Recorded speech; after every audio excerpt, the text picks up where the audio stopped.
I hardly welcome you once again, guys. So in the previous video, we have seen that how the adsorption is a surface phenomena, how we are going to define the adsorption is a surface phenomena, and why the adsorption is a surface phenomena. That we have seen why it is a surface phenomena, because the force act on the molecules of the adsorption. In adsorption, the force act on the molecules is an unbalanced force. Then this molecules remain unstable. ये हम देख सकते हैं, क्या देख सकते हैं? ये जो molecules है, the molecules which are on the surface is a unstable. It is unstable. Why it is unstable? Because it is not surrounded by all the side. It is not surrounded by all the side. That's why it is a unstable. Then the third one is it has a more energy. Why? Due to this more energy, it has a tendency to capture the another molecules on its surface. That's why we say that the adsorption is a surface phenomena. इसलिए हम कैसे categorise कर सकते हैं? We categorise that surface adsorption is a surface phenomena. ठीक है, चलिए उड़ जाइए. अब नेक्स्ट टॉपिक अपन स्टार्ट करते हैं. हमने यहाँ तक देख लिया था प्रीवियस वीडियो में. So now in this video we are going to learn what is the reason of adsorption. क्या होता है रीजन मैंने बता दिया हूँ. इसमें एक बार और देख लो आप क्यों होता है ये एडजॉर्प्शन का, क्या रीजन है. तो यहाँ पर अपन देख लेते हैं क्या दिया. In order to balance the unbalance force of the surface molecules, we know that in the adsorption, in the phenomena of adsorption, the force which act on the molecules is unbalanced force. Why it act as unbalanced force? Because these molecules which are present on the surface is not properly surrounded by all the side. It is not surrounded by all the side. That's why the force act on this molecule is unbalanced force, and due to this unbalanced force it has a more energy to capture the another molecules. इसलिए ये जो देख रहे हो आप, ये जो surface molecules है, the molecules which are present on the surface is a greater tendency to accumulate this molecules और टू अट्रैक्ट दिस मॉलिक्यूल्स. इसलिए ये मॉलिक्यूल्स किस में आके चिपक जाएगा? इस वाले में आके चिपक जाएगा. क्या ये इसमें चिपकेगा? नहीं चिपकेगा. क्यों? क्योंकि ये वाला जो बीच वाला molecules, the molecules which are present on the bulk, the molecules which is present on the bulk is properly surrounded by all the four sides. It is properly surrounded by all the four sides. So the molecules has no tendency to attract the another molecules, this black molecules. ठीक है, इस black molecules को attract करने की tendency नहीं रहेगी ये बीच वाले molecules में. ये किस में रहेगी? ये ब्लैक वाले मॉलिक्यूल्स को अट्रैक्ट करने की ये वाले मॉलिक्यूल्स में. क्यों? क्योंकि ये फ्री है. ये ऊपर तरफ से देखो किसी से भी कवर नहीं है, और इसकी एनर्जी क्या है? ज़्यादा है. Due to the unbalance force and due to the more energy it has a more tendency to accumulate this molecules. That's why we can say that the adsorption is a surface phenomena. That's why we can say, और या फिर हम बोल सकते हैं तो adsorption क्या होता है? It is a surface phenomena होता है. ठीक है, एडजॉर्प्शन कैसे होता है? सरफेस फिनोमिना होता है. अब एडजॉर्प्शन सरफेस फिनोमिना कैसे हो रहा है, किस तरीके से हम बता सकते हैं?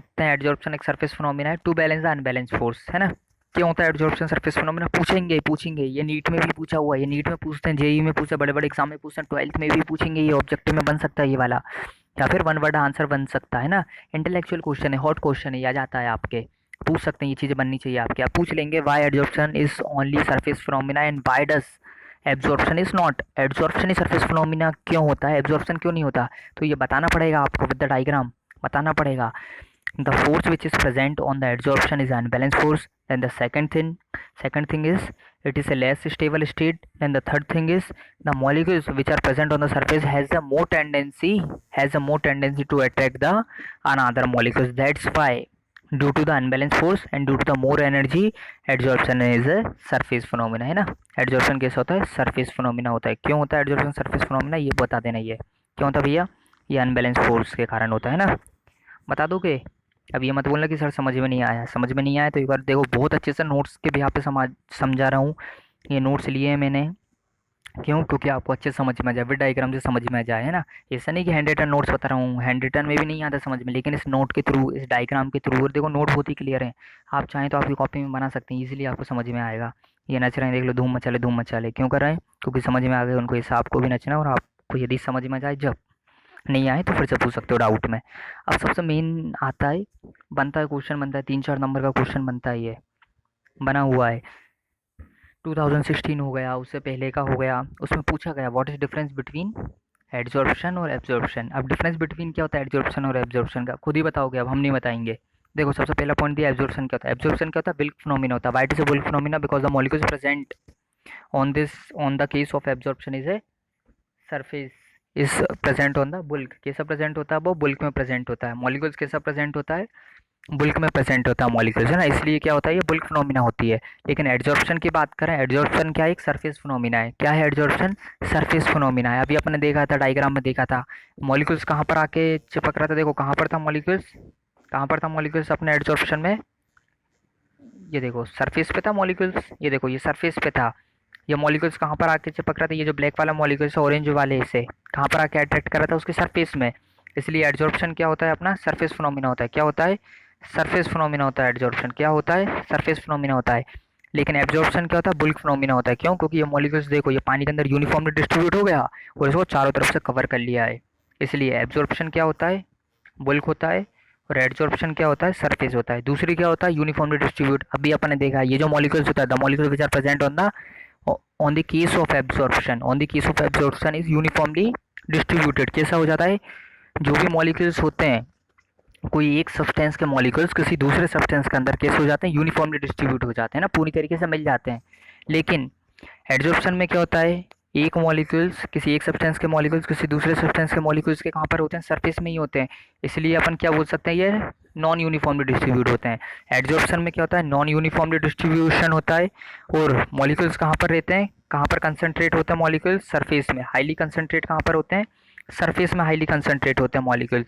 इसलिए एडजॉर्प्शन में क्या होता है, नॉन यूनिफॉर्मली डिस्ट्रीब्यूट होता है, और एब्जॉर्प्शन में क्या होता है, यूनिफॉर्मली डिस्ट्रीब्यूट हो जाता है।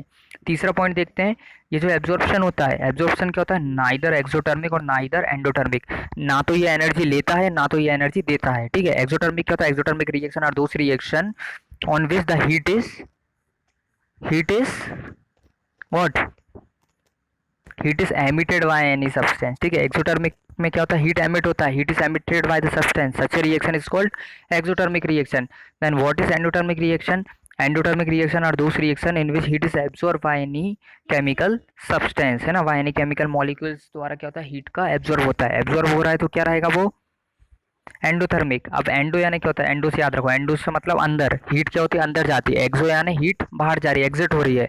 तो जिस रिएक्शन में हीट बाहर जाती है तो वो क्या कहलाता है, एक्सोथर्मिक कहलाता है, और जिस रिएक्शन में हीट अंदर आती है वो क्या कहलाती है, एंडोथर्मिक कहलाती है, ठीक है।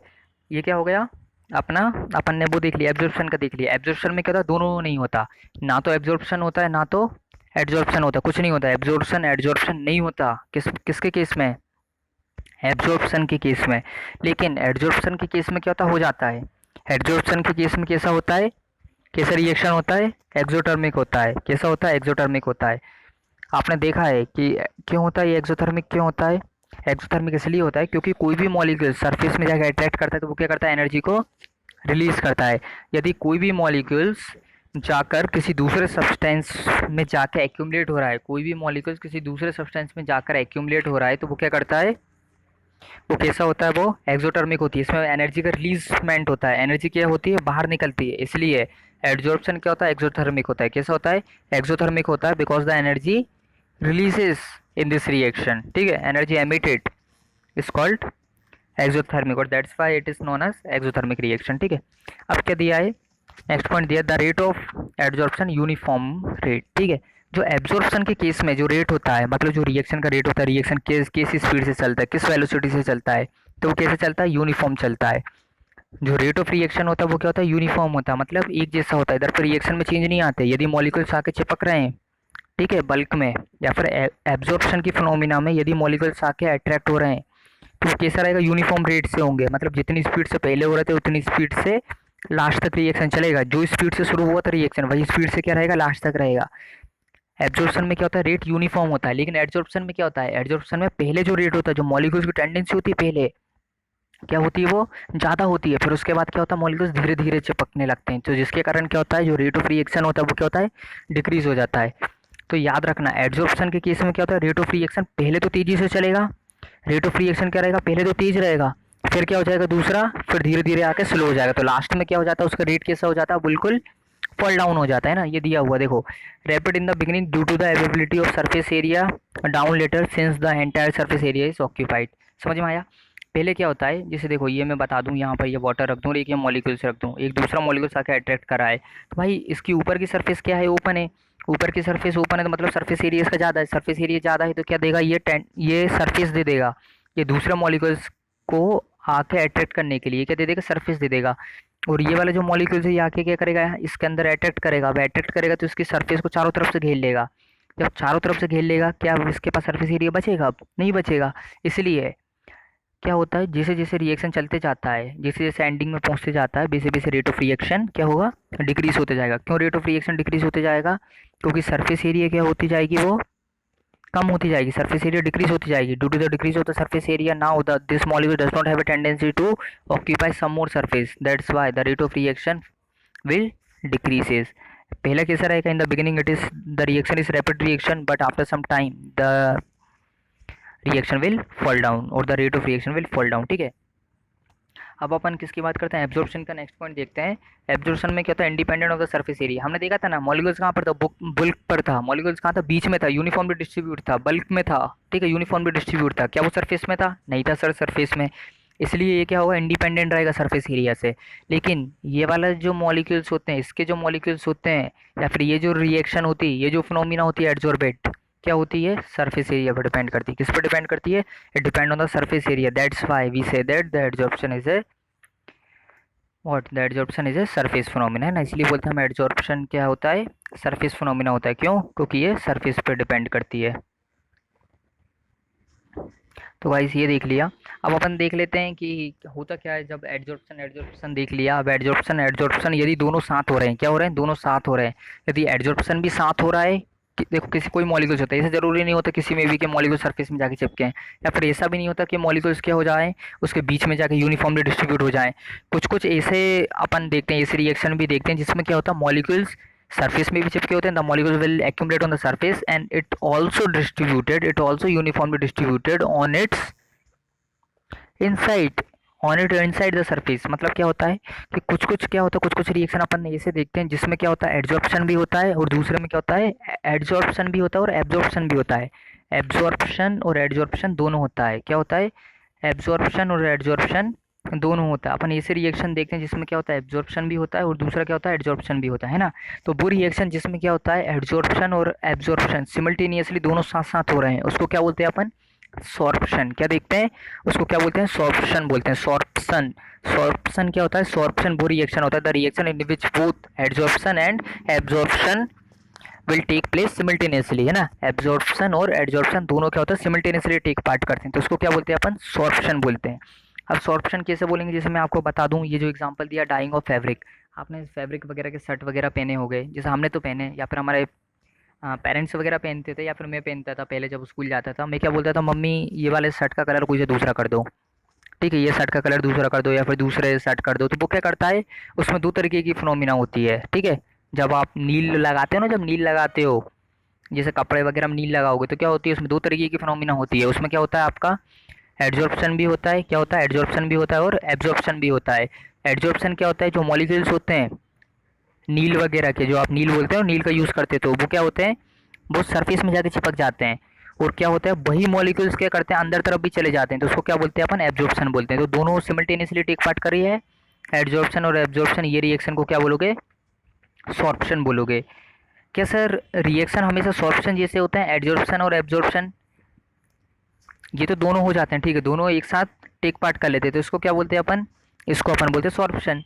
क्या सर ऐसा ज़रूरी है क्या कि हम इन जो रिएक्शन हो रहा है इसको अलग अलग भी कर सकें, एडजॉर्प्शन और एब्जॉर्प्शन को क्या आप अलग अलग कर सकते हो क्या, जो मॉलिक्यूल्स आके सरफेस में चिपके हुए हैं क्या उनको अलग कर सकते हो, क्या मॉलिक्यूल्स बीच में उनको बाहर निकाल सकते हो। हाँ ऐसा पॉसिबल हो सकता है, जो सरफेस के मॉलिक्यूल्स हैं उनको क्या कर सकते हो आप, या फिर जो बीच वाले मॉलिक्यूल्स हैं उनको क्या कर सकते हो, बाहर निकाल सकते हो आप, है ना। रिएक्शन को आप क्या कर सकते हो, अलग अलग भी कर सकते हो, जो मॉलिक्यूल्स आके चिपके हैं उनको क्या कर सकते हो आप, बाहर भी निकाल सकते हो। तो ये जो बाहर निकालने वाली प्रोसेस हो जाती है, रिमूवल ऑफ एडजॉर्ब मॉलिक्यूल्स, मतलब वो मॉलिक्यूल जो क्या हुए हैं सरफेस में या फिर बल्क में एडजॉर्ब हुए हैं, उनको क्या करना, बाहर निकालना, उनको क्या करना, उस सरफेस में से बाहर निकालना, उसको क्या बोलते हैं, डिजॉर्प्शन। डिजॉर्प्शन क्या होता है, desorption is the phenomena in which the molecules are removed from the surface are called desorption. ठीक है, डिजॉर्प्शन क्या होता है, the phenomena of adsorb molecules getting dislock from the surface. क्या करना, डिसलॉक करना, अभी क्या करना, उसको बाहर निकालना सरफेस में से, जो चिपके हुए ना, एक्यूमुलेट हुए हैं, उसको बाहर निकालना, यही फिनोमिना क्या कहलाती है, डिजॉर्प्शन कहलाती है। गाइस समझ गए होगे, ये पढ़ लेना। क्या होता है desorption, the phenomena of adsorb molecules getting dislocked from the surface, ये क्या होती है, डिजॉर्प्शन हो जाती है। अब अपन इम्पोर्टेंट देखते हैं कि ये जो एडजॉर्प्शन अपन ने देख लिया क्या होता है, एब्जॉर्प्शन देख लिया, एडजॉर्प्शन होता कैसे है, एडजॉर्बेट क्या होता है, एडजॉर्बेंट क्या होती है। अब यहाँ पर देखते हैं टाइप ऑफ एडजॉर्प्शन, भाई कितने टाइप के एडजॉर्प्शन होते हैं ये चीज़ें देखते हैं। कितने टाइप के एड्जॉर्प्शन होते हैं ये चीज़ें देखते हैं। तो ये गाइस मैं चाहूँगा ये जो नया टॉपिक है एड्जॉर्प्शन का, वीडियो भी मेरी 14 मिनट की हो गई है, 15 मिनट की हो गई। तो मैं क्या करूँगा, नेक्स्ट वीडियो जो आपका पार्ट थर्ड लेकर आऊँगा उसमें टाइप ऑफ एड्जॉर्प्शन और जो आगे का जो बचा हुआ है, जो भी आगे का टॉपिक बचे हुए हैं उनको मैं एक्सप्लेन कर दूंगा। तो थोड़े से पार्ट बनेंगे, आपको देखना पड़ेगा। तो बने रहिएगा मेरे साथ। मैं अभी थर्ड वीडियो और अपलोड कर दूंगा, इसका थर्ड पार्ट अपलोड कर दूंगा। थैंक यू गाइस बने रहने के लिए। जो भी डाउट रहे आप पूछ सकते हैं, मुझे फीडबैक दे सकते हैं आप। यूट्यूब में अपलोड करूंगा मैं, तो आप फीडबैक दे सकते हैं। मेरी वीडियो के नीचे फीडबैक दीजिए कि सर ये अच्छा नहीं लग रहा, लैंग्वेज अच्छी नहीं आ रही है। अब वीडियो बना रहा हूँ मैं, तो कुछ ना कुछ तो दिक्कत रहेगा। अभी स्टार्टिंग है, उसके बाद स्मूथली चलेगा हर चीज़ें। थोड़ा मैं परचेस कर लूँगा, थोड़ा सा अपना सेटअप जमाऊंगा मैं, तो उसके बाद थोड़ा सा समय लगेगा। तो कोऑपरेट करिएगा गाइस, और जो भी दिक्कत है प्लीज़ पूछिएगा, फीडबैक दीजिएगा। Thank you guys.